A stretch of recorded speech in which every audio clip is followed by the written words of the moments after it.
What's up, everybody? Welcome to the latest episode of Games Up Podcast. My name is Cameron McCulloch-Keeble, and it's just me again this week to save my poor dying little laptop a little bit more life in it, and because no time and all that jazz.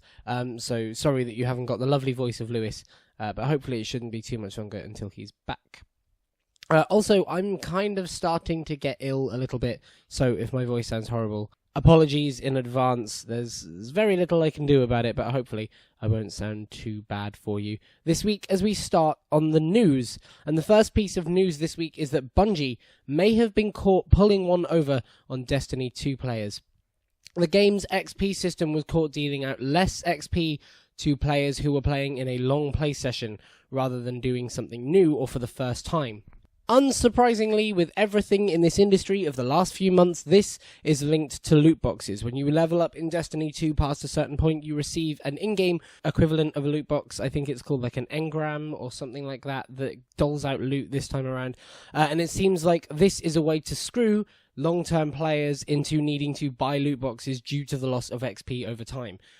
Screw might be a particularly hard word in this case, but Bungie kind of owned up to it, so I don't feel too bad saying it. They've made it clear that they are taking this system back to the drawing board, although frankly, it's a big old shame that it needs to be redrawn in the first place.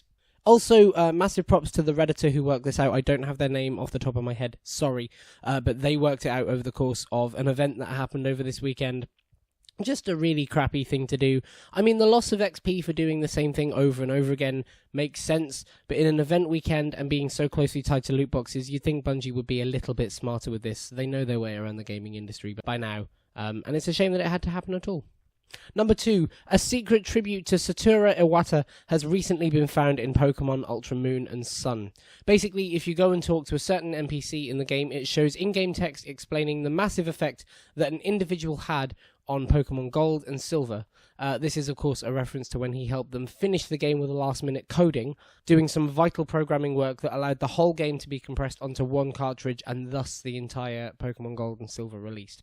It's a really nice little nod to him, and it talks about him as a sort of in-game, in-story character, so it never references his name, but a really good Pokemon player or somebody who knows Nintendo well will know this. It's just a lovely little nod, and may he rest well. Number 3, Sony Bend is upping and moving to a new studio early next month. This is important because it likely signifies the growth of the studio, which is damned impressive considering how well known they were and the caliber of projects they took on before Days Gone. Big congratulations to them and their new place, and of course it's really, really nice to see that Sony are putting their first-party studios in the right places and allowing them to grow. Well done. Number 4, PUBG will be releasing in China, but will apparently be working changes into the game's format to accord with China's socialist values. This is really, really fascinating because it's a massive clash of cultures in terms of games and game development. PUBG was originally developed by Bluehole in Korea, marketed mainly to American audiences, and will now likely find large success in an Eastern market again, but after having to change the way the game is structured. What this change will look like, we don't know. It could be a massive change, it could be a much smaller change, like some UI changes or some artwork changes, but it's just really fascinating to see political and social climates having an effect on something as large as PUBG, which is undeniably large at this point. And finally this week, rumours are beginning to swell that we might be about to get a new Nintendo Direct, though what it would be announcing we're far less sure of. With that in mind, this week's topic is 5 things we really want to see on the Switch in 2018. That's right, you beautiful people. It's nearly December, and that means it's basically 2018 in terms of podcasts. It's time to look forward to the year ahead, reflect on the year that has been, and start predicting what kind of things we might see from January onwards in 2018. Now, 2018 could be a big year for gaming for a lot of reasons, but one of the biggest could be the Switch. It's going to be its second year on the market. It's had incredible growth this year and incredible support from Nintendo, and if that continues, it's really, really going to be a threat to Microsoft and the Xbox One as the second biggest console in the market. Nobody really thought this was going to be the way the Switch goes. People thought it would be successful, but not quite on this scale, and so 2018 could be absolutely massive and could really shift the playing field in terms of what the console can do, how it's supported, and where it's going in the future. With that being being said, here are 5 ideas that I would love to see take over the Switch in 2018. Some of them a bit far-fetched, some of them maybe a bit realistic, but all of them ideal, and all of them would be really great for the platform. Number 1, GTA. But not the one you're thinking. GTA 5 is the obvious go-to answer here, and with LA Noire recently appearing on the Switch, there's lots of reasons to believe we might see it down the line. But personally, I'd like to see the old GTAs. See, GTA 5 is great as a single-player game, but it's even stronger when paired with GTA Online, which the Switch may well struggle with. Instead of a single-player only version, I'd love to have a slight remaster of San Andreas or the GTA Stories series.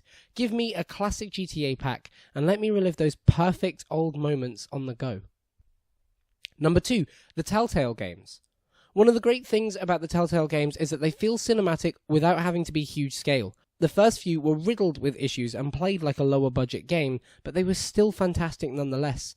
These games would be just as suited to a small screen as they would to a big screen, and thus the Switch would be a good place for them. This might also make the games feel much more of a personal experience, as rather than looking all the way across your living room to a TV, you look down into your hands to the screen you're playing with. And these games are designed to be personal. I think they could really work well on the Switch.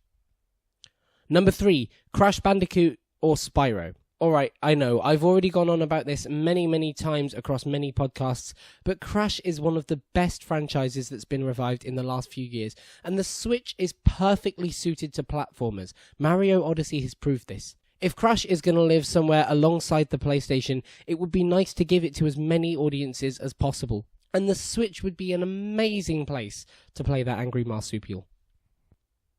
Number 4 is Hitman Go. Right now, the Switch is the only platform to have a touchscreen, and I think it needs to make use of this. Now, there is the need to be careful, making sure it's not done in a gimmicky way like the back touch on the Vita, but one of the best ways to make use of the screen would be bringing over the Go games. Square Enix have been publishing these amazing board game-like takes on their biggest franchises for years on mobile platforms now, and bringing them over to the Switch would be a good way to introduce potentially younger gamers to these sometimes historic franchises. Hitman Go, Tomb Raider Go, and many others would be a perfect fit for the Switch and its touch functionality, whilst not being gimmicky and being something genuinely unique that the other consoles can't offer right now. And finally, number 5. One of the best things about the Switch is its ability to breathe new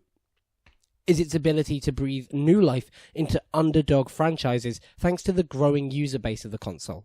As a result, I'd like to see some of the most underrated games from last generation brought to the Switch.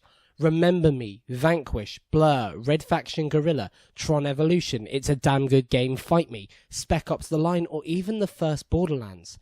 Giving all of these games to a new, wider audience would be an amazing way to help their franchises blossom maybe again and give back to the developers that made these amazing underrated games happen. It's a bit of a far-fetched one, but it would absolutely be nice to see the gaming industry recognise some of the best things that didn't go as far as they deserved to last generation and give them a second shot at life. So that, ladies and gentlemen, is a much shorter podcast than you're usually used to, probably more of a features thing this week than normal. But hopefully it was good nonetheless, and hopefully there's some stuff that you'd like to see on the Switch in 2018 as well. Do you have a Switch? Have you got some ideas? Is there something that's going to make you buy a Switch? All of these things, we would love to hear from you, and you can tell us them in the comments of this video or on our social platforms. We're on Facebook and Twitter, and we are at Games Upcast on both. If you did like the show, please feel free to drop it a like if you're on YouTube, because that helps us get out in front of a few more people, and we really love that. And you're welcome to subscribe on either platform. We publish at 6:30 PM on a Monday on YouTube and much earlier that day on iTunes, so you can catch it on your way to work. So that's Games Upcast on social platforms, 6:30 PM Monday on YouTube, earlier that day on iTunes. Subscribe to both. Thanks very much for joining me. See you next week, and until then, the game's up.